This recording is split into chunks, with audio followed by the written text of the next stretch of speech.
والهجرة الانتقال من بلد الشرك إلى بلد الإسلام. والهجرة فريضة على هذه الأمة من بلد الشرك إلى بلد الإسلام، وهي باقية إلى أن تقوم الساعة. والدليل قوله تعالى: إن الذين توفاهم الملائكة ظالمي أنفسهم قالوا فيم كنتم قالوا كنا مستضعفين في الأرض قالوا ألم تكن أرض الله واسعة فتهاجروا فيها فأولئك مأواهم جهنم وساءت مصيرا. إلا المستضعفين من الرجال والنساء والولدان لا يستطيعون حيلة ولا يهتدون سبيلا، فأولئك عسى الله أن يعفو عنهم وكان الله عفوا غفورا.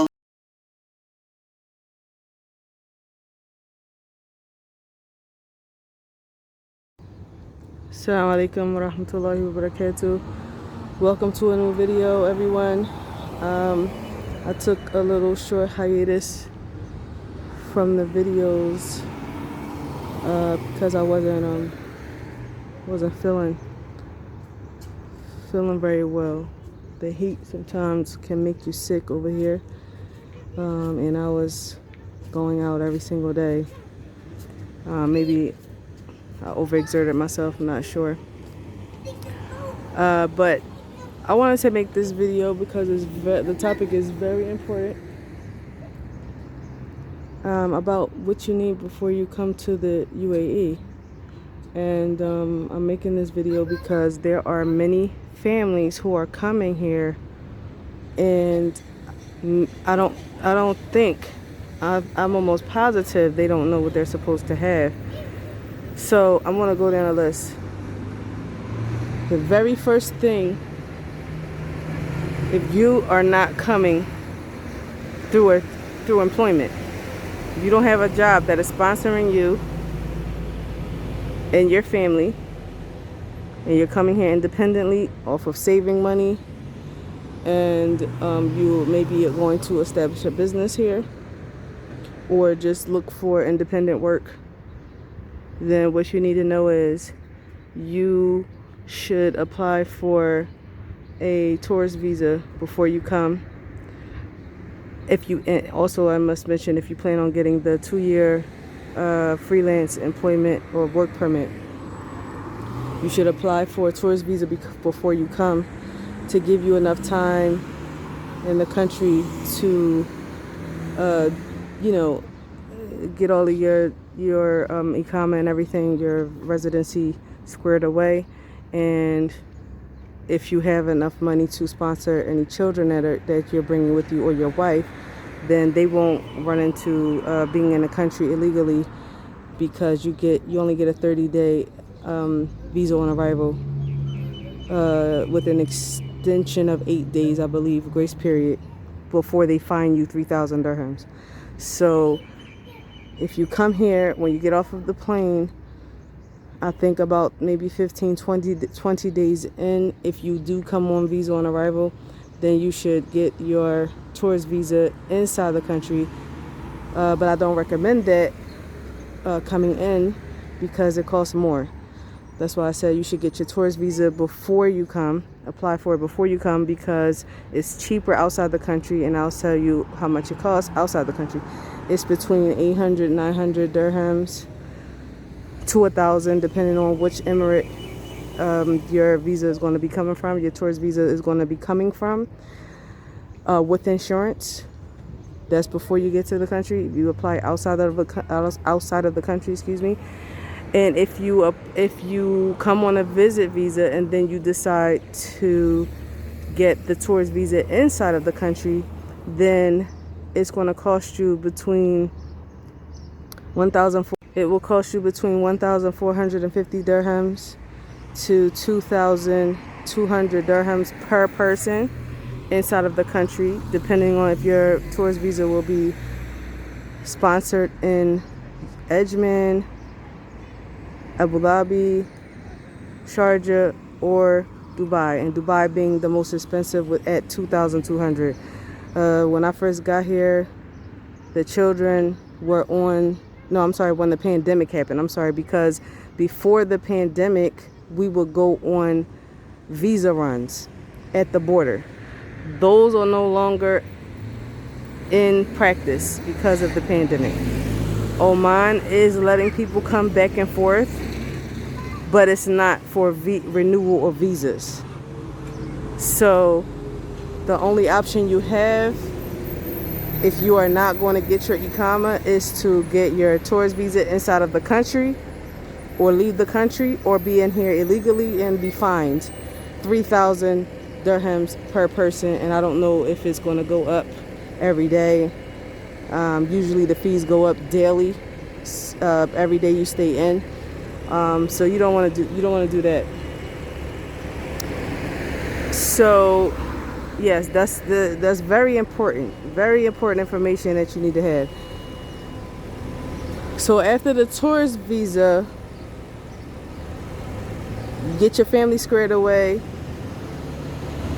with tourist visas, so you don't have to worry about them overstaying their visas if you come in on visa on arrival.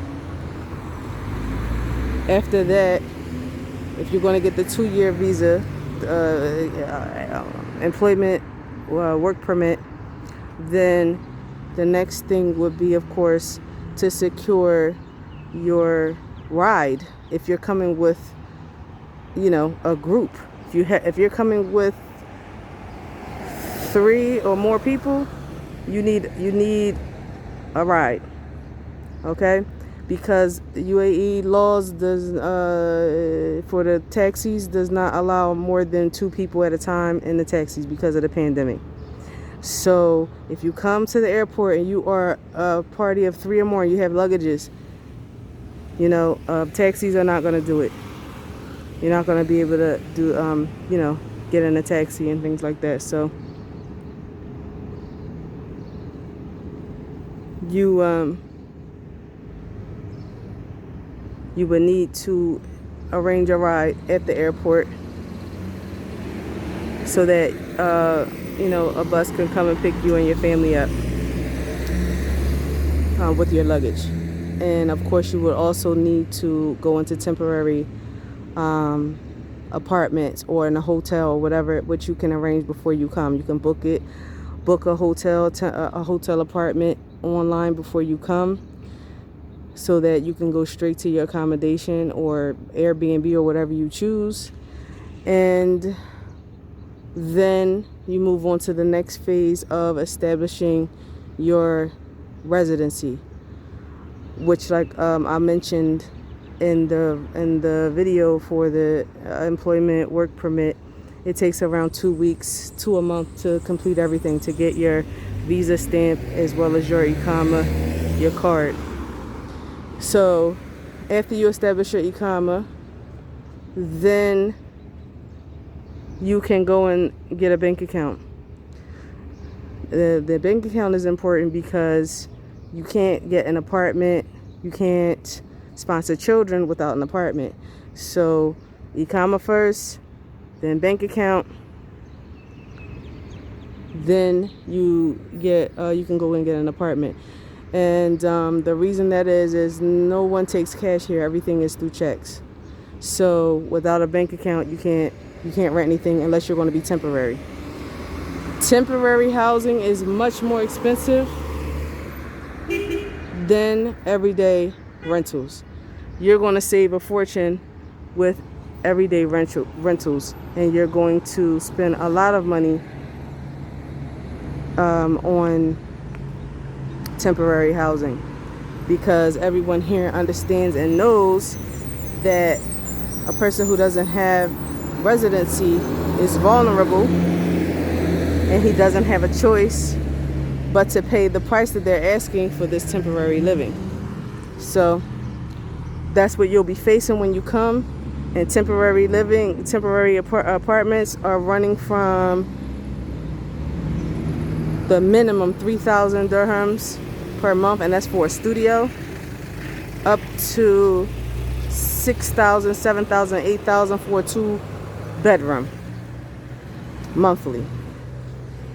So you may be able to find something. Yes, you could find something for 5,000 as well, maybe a little less than 5,000. It depends on, where you look. But yeah, that's basically what you're up against for temporary living until you find your place. And you can't sponsor any children, like I mentioned, until you prove that you have tenancy.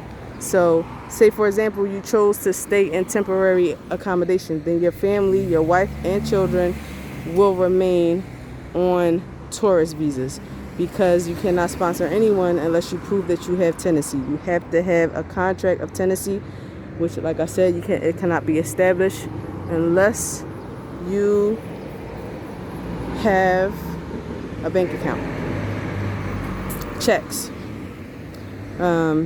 So yeah, those are important things that you must know. There are no border runs for those who think that they can avoid paying the tourist visa fees inside of the country. There's no border visa runs. No, that has been canceled since the pandemic started. So that's not going to happen. Oh, in addition, food shopping. Places where you will save money on food shopping is Carrefour and Nesto supermarkets. Nesto, Nesto. They have them all over the United Arab Emirates, in every single emirate. So look for a Nesto market. Look for a Carrefour market. Carrefour, I believe, is French. For those who've been to Egypt, maybe you used to shop there in Egypt. For those who've never been overseas before, those are the two places that you can go to and find everything you need, inshallah. There has been those who have come here and they're being told that they should go to some expensive places. A lot of Westerners, they shop at Spinneys. It's extremely expensive, unnecessary. It's unnecessary to shop there. For those who they want to spend that type of money for the same exact products that you would get somewhere else, fine. You can do that. It's your prerogative. However, many people who are coming here independently, they're on a budget, and coming with families, you want a budget. So that's what I would suggest in the very beginning. Also, you must understand that you're going to spend money when you first get here. I gave you the prices for the temporary living. I gave you the prices for the tourist visa. Your iqama is going to cost. The residency visa is going to cost you. The work permit, that's going to cost you. And you have to think about food. You're going to spend money when you come in here. You will see more of a slowdown once you're actually established. But there's no such thing as pinching and trying to save all that you can save when you first come into the UAE, because it's designed to take your money when you first come here. And I'm going to give the example again of immigrants who come to the United States. I don't know too much about the UK, but I'm sure it's pretty much the immigrants use the same system. When you're coming to the UAE is no different than a Western country as it relates to system, methodology, and strategy. If you want to maximize your stay, if you want to really come in here and actually make a life for yourself. When foreigners go to the United States, and I'm going to quote my Yemeni friend, who, of course, she's, generations into the United States, a generation at least. She told me that the Yemeni men, what they do is the men come by themselves, and they share an accommodation, and they all get work, save their money, move out one by one until they can depend on themselves, stand on their own 2 feet, and then they bring family members over. Okay? And that all of them follow the same strategy. The men come first. Why? Because if anything happens, that man is hungry by himself. You understand? He's homeless by himself if that happens. If anything happens, he's not looking at his wife and his children, in destitute and hungry, and he can't help them because he's in the same boat with them. So those are things that you must think about and consider. And the women have to, if you have the ability, be patient and send your husband out first and not come all at one time, because UAE is not the place unless you are rich, unless you are or you're really well off and all of you can handle coming over at one time. You have enough money, it's enough funds, great. But I don't know what you consider enough, but my family, it's been a very expensive project coming here. I'll give you this, $118,000. I would say that over the past, I would say from 2016 to 2019. And that's not a long stretch. That's 3 years, and not even a full 3 years. Just going to be honest. He came here in 2016, going into 2017, and I came here in 2019. And it was overall $118,000. That's before I got here. And then the money we came with. Alhamdulillah, every time we tried, we gained knowledge, we learned something. He made connections. It wasn't a fail. We learned, alhamdulillah. But I'm just telling you, not saying that that's how much money that you all need, but it was a process and everything happens for a reason. He had to come here first. I told him he had to go first because I had been overseas and had to go back home a lot of times, many times. So kind of a veteran at going overseas, coming back in different conditions. I didn't go in the same condition every single time. Like I mentioned before, I've had jobs. I went overseas and had my own, I tried to establish a small business for myself when I went back to Egypt. I was working in Saudi Arabia. We had employment, so we weren't worried about funds. So I've been in different predicaments. So my advice, if it's possible, is for the men to come first, if the women can handle it, and establish everything first, and then bring the women. That I believe that's more effective. If you have the money, great, wonderful. If you have it, wonderful. The reason why we went through that much money is because we established 2 licenses. 2, not just one. We had one in Sharjah, and then we had one here in Ajman. So, we went through different phases and stages of coming here. That's why I put the information out about the work permit, because you don't have to, not everyone is ready or know what they want to do as relates to business. So the work permit is a little bit less, but you're going to spend money regardless. So be prepared to do that. There's no way around it. Everyone has to spend money when they come in here to get established.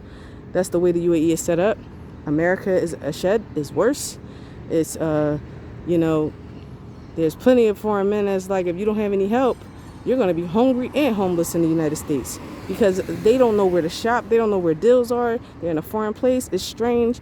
If you don't have help in America, you're toast. You're gonna have a serious problem. Same thing here. If you come in this country and you have no help, no one telling you anything, you have wolves, sharks, hyenas, lions, everything waiting for you. In addition to your money being drained, you have people ready to rob you, and they don't care if you have $1,000 or pounds left to your name. They will take it from you. That's just what happens in here. Okay? So, very important information that you need to memorize, write it down. If you need to watch this video again and take notes, do that, please. Because, the person who's working, many times they're not going to be able to give you advice as a person who's coming here independently. Yes, they've lived here for maybe 10 years, 7 years even, 15 years. If they're on employment, then they cannot give you the advice that you need as someone coming here independently, literally. Why is that? It's because you're coming here off savings or money that you have come from back home. They have been catered to. They have housing allowance. They have assistance with school fees many times. So you're not in that predicament at all whatsoever. You're going to, when they give you the advice from a person sitting in their position, you're going to be broke. Your money is going to be going listening to their advice. They can go and shop at expensive places because what their rent is paid for. So they can spend all of their money on food if they want to. Okay?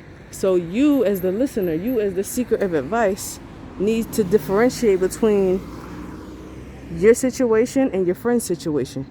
If you're getting advice from your friends, because many people are doing that. They're talking to friends who've been living here, but their friends, they forgot something. Their friends are here working. So you're taking advice from people who are not in your predicament or in your situation, which is going to be harmful to you, and they don't know what's harmful to you. They're just giving you sincere advice based off of how they live, but not taking in consideration that you're coming here independently with no help, with no contract or any of that. And you, if you look at them and their lifestyle and what they have, you're going to get discouraged to say it's impossible to come here because you're looking at people who have had it made, they've been taken care of, they're sponsored, housing, everything, like a privileged, wife, child, whatever. And you want to look at your own circumstance and say, I want that, I'm far from that, and UAE is impossible. No, UAE is not impossible. You can get exactly what they have, but you have to work for it. They didn't work for it, meaning they didn't start from the bottom and work for it. They didn't bring themselves here, So you have to take that in consideration. UAE is not Egypt. UAE is not Morocco. So you got to spend money in Morocco and Egypt as well, of course, to get established. But if you fall down, you can bounce back faster. UAE is not like that. So you have to be very careful, and you have to be strategic, and you have to ask questions to people who are independent and not people who are working, so that you can get the advice that you need. It is not upon the working person to take your condition into consideration. It's not upon the working person to keep in mind that you are independent, because he doesn't know what advice to give you because he's never been independent before. So you're literally by yourself. You're alone in your position as relates to your friends or your circle. If they are not in your position, they don't know what to tell you, or they're going to tell you from their position, and you can't take advice from their position, because you're not the same. So it's upon you as the asker, as a seeker, as the questioner, to differentiate and analyze who's giving you the advice, what's their condition, where are their talking points from. It's upon you to analyze that, because this is your life, this is your hijrah, this is your condition, this is your position, not theirs. So that's my sincere advice. Please take heed, because you don't want to just give up. You don't want to give up. Oh no, this is way too expensive. I wasn't expecting. No, expect to spend money. Please put it in your brain. Put it in your mind. You're going to spend money when you come here. There's no way to get around it. There's no easy, cheap way other than what I have provided for you as relates to independently, other than that independent work permit. There's no other way to come in here cheap. Okay? Unless you are an Asian laborer who is, coming here on employment, and he's stacked up in a room with 5 other men on a bunk bed, making 1,000 dirhams a month, but his housing and everything is taken care of. But that's not your position or your condition. So save as much money as you can. And like I said, for those men who can come first and get everything established, great. And if you have enough money where you can bring everyone, great. But please take notes and understand that these are the things that you're going to need. Okay? So don't forget that you can always join the Hijrah Emirat groups and ask as many questions as you want to. Please ask questions. It's very important. You know, and anything that I've said is not any slight or any shade to any of your friends, but it's just the reality. You have to differentiate between people and what they're telling you in your own condition. Every advice is not for every person. Know your position, know their position. Know their condition, know your condition. It's not the same. So please don't treat it the same, and don't use your ears as if you're listening to someone who's in the same shoes as you're in. Just because they live here. It does not make them an expert on all positions and conditions of society of people that are coming in because they live here for years. That's not the case. That's not the case. And people who don't have children, that's another thing too. People who don't have children, or they didn't have children when they came here, they also can't help you because they don't know the procedure for when you're coming in with children, which you're faced with. They only know UAE from coming in here single and then having children once they got here. So your condition and your experience is going to be unique to you unless you talk to someone who has been in your position before. So, inshallah khair, and I hope this helps someone, and I will see you all in the next video. Ma'as salama.